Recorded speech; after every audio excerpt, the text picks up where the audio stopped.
Welcome to our channel, where we showcase the best of the automotive world. Today, we're diving into the world of sports cars and focusing on one of the most iconic models in history, the Lancia Delta HF Integral Evo 2. This rally-bred machine is a true legend, renowned for its exceptional performance, handling, and style. Join us as we explore what makes the Delta HF Integral Evo 2 so special and why it still captivates enthusiasts today. And if you enjoy our content, don't forget to subscribe and hit the like button to show your support.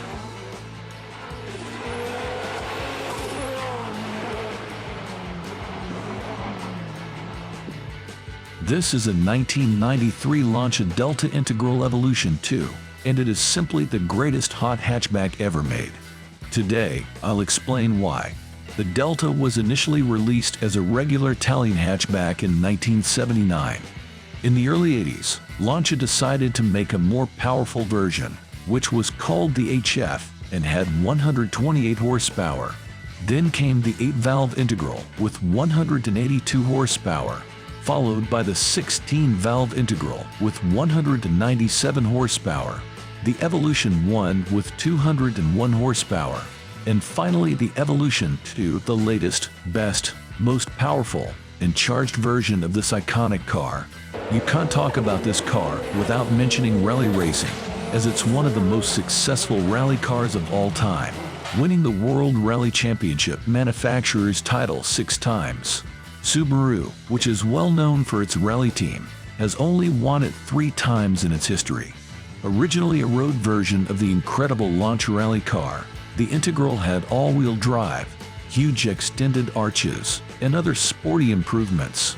It also had 215 horsepower, which may not sound like a lot until you consider the fact that it weighed just 1,300 kilograms.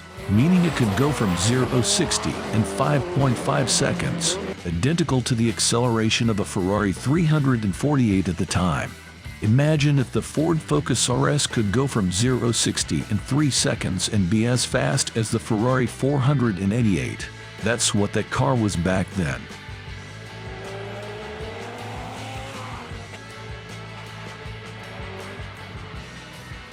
Today, I will bring you a review of this car and show you all the interesting features of the greatest hot hatchback of all time. Okay, I'm going to start the story of the Integral Evo 2 features. As soon as you sit down in the car, you immediately notice a few sporty features, like the steering wheel. It doesn't look like the steering wheel of a regular car. It's obviously a sports steering wheel from Momo. But this is the factory steering wheel in this car, and as you can see, it has the Lancia logo in the middle and a silver circle around it with screws. It's a very sporty looking steering wheel, and that's not all. Look below the steering wheel, and you will see the pedals. You have those Sparco Sport pedals again factory fitted in this car. Since this is the sport version, it had the sportiest pedals. Same thing with the seats. This car had these pretty encompassing sporty looking buckets, and that's unusual for a car of that era, which is not some exotic sports car.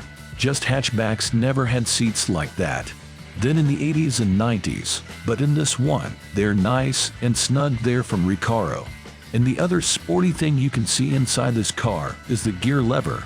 As you can see, the area around the lever is pretty cool, too. I especially like the fact that it says Delta right above the lever, and there's a Greek letter Delta next to it. Another sporty thing about this cabin is the Veglia flash on the ceiling next to the rearview mirror. I don't know how it translates, but it's a clock that can also be used as a stopwatch. Kind of like an earlier version of the Porsche Sport Chrono, or the performance pagers in Chrysler cars. It was really just a stopwatch, and you could time-lapse if you wanted to push buttons. They understood that people were going to use these cars in a sporting environment, so they thought, why not give them a timer? Then the other thing you'll notice when you get into this car is the HF emblems. Actually, you look at the floor mat, and as you see, it says HF on it. There's also an elephant. The HF was a Lancia sports brand back then, sort of like the M series of BMW or the Subaru STI, and HF meant high fidelity, like high fidelity stereos were better than regular stereos. HF cars were supposed to be better than normal cars. That was the idea anyway. But the strange thing is the elephant. You're probably curious as to why that is. When they came up with an animal to represent the HF brand, like a Ferrari hearse or a Lamborghini bull. As the story goes, someone suggested an elephant, and they said, well, elephants are slow. What do you mean? And the idea was, yes, the elephant is slow, but when it accelerates, it's very hard to stop. And so they chose an elephant to represent the HF brand. And you can see it on the floor mat on the driver's side. You can also see it on the floor mat on the passenger side. Another logo with an elephant. And on top of those sport seats, there's a logo printed there with a running elephant, which I think is very cool. Then, we move on to other interesting features of the Integral. I want to start with the dashboard, which is yellow here. It is unusual by modern standards, but it was quite usual for Italian cars of the time to have a yellow dashboard font. There are some strange things here, as you might expect. One is the fact that the tachometer turns in the opposite direction.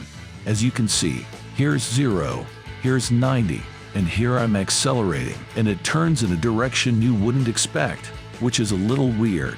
I also like the fact that when you have the parking brake applied, its light doesn't just go on, and instead, it blinks periodically, telling you that it's applied. It's quite a strange solution. Next, I want to move on to this headlamp knob, which is borrowed from a Ferrari F40 because it has some lovely design elements. You turn it to turn the headlights on, and when you turn it, the little picture would normally disappear from view.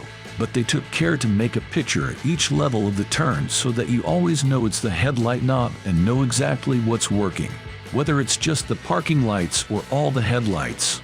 It's a very nice design element. Then there's nothing particularly surprising or unusual on the central control panel. Although I like the climate control, it's pretty simple. You have 3 knobs on the left side. You can change the air conditioning. In the middle, you can change the temperature. And on the right side, you can direct the air conditioning. And there are air conditioning recirculating buttons. Another interesting thing, also in the middle, but it's down here on the center console, is the power windows, which were pretty advanced for a hatchback, even the loaded version in the early 90s. You press those buttons, and naturally, the windows go down. However, you have manual adjustment of the mirrors. To adjust the mirrors, you have to pull up to the door, and then you can move them to the desired position. And it was the same story on the passenger side. You had to reach in there or politely ask the passenger, "Could you please adjust the mirror for me?" The other interesting thing about this cabin is the use of Alcantara on many different surfaces. As you can see, it's on the seats, which is pretty common and was becoming common when this car came out. But it's also on all the other places on the door panel. There's basically a whole panel of Alcantara completely covering the inside of it. And the headliner is also completely Alcantara, which is really impressive.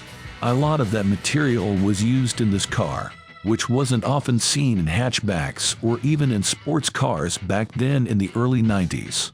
Moving on to another thing on the front of this car would be the storage compartments. On the passenger side, there's a glove box. To open it, you press this little plastic lever, and it opens up revealing its glove box. It's a pretty standard glove box. The interesting thing is that right under the glove box, there's this little shelf on the bottom of the torpedo where, theoretically, you could put things if you wanted to. There's also an extension of this shelf on the left side of the steering wheel where you can put more of your stuff if you want, as long as you're okay with it flying off under hard acceleration.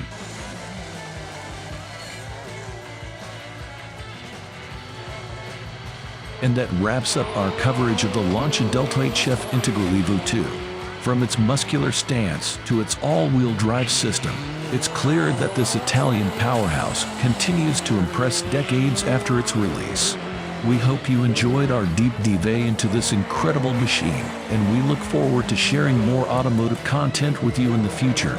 If you liked this video, please hit the like button and subscribe to our channel for more great videos like this. Thanks for watching.